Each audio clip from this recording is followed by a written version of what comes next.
Monsieur Stéphane Thériault, vous êtes vice-président du comité organisateur de la nouvelle exposition agricole. On est rendu à 70 ans déjà pour l'exposition telle qu'on la connaît aujourd'hui.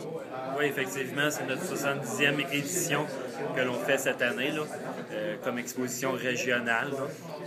Il y avait aussi une autre exposition avant. Je pense que vous avez fait des recherches, vous avez découvert que ça fait 125 ans qu'il y a des expositions agricoles. Effectivement, l'exposition locale, qu'on pourrait dire, dans la ville de Rimouski, il y a une exposition depuis 1888 qui existe. Elle n'a pas été tenue à chaque année à cause que, comme dans les années de guerre, il n'y avait pas d'exposition, etc. Et c'est ça. Mais officiellement, là, année après année, ça fait 70 ans. Mais si on remonte dans le temps, la première a eu lieu en 1888. C'est pour ça qu'on parle d'un 125 ans cette année. Alors, c'est pas la première fois que les agriculteurs et les gens de la ville se rapprochent.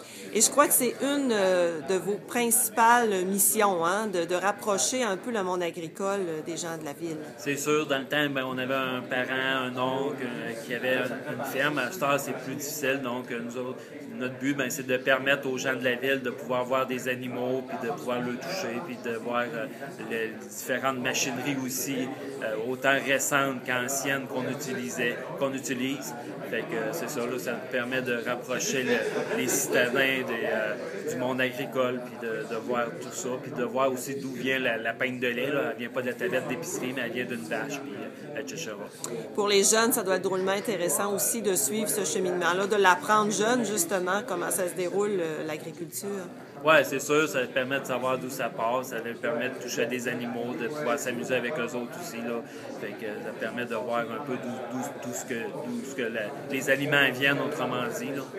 Vous avez évidemment plusieurs volets, le volet agricole, le volet compétition, le volet spectacle. Vous avez des nouveautés aussi cette année. Oui, je pense que notre plus grande nouveauté cette année, c'est le concours de Lumberjack.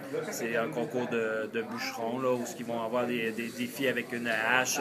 Ils vont grimper dans des arbres, vont faire des démonstrations de scie mécanique modifiée et entre autres un peu de drague, là, comment ils marchaient sur des billots, là, faire rouler un billot dans l'eau, etc.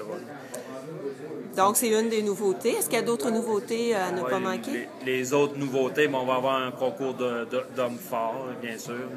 Puis on vient avec nos traditionnels spectacles d'humoristes avec Étienne Langevin et Patrick Roux.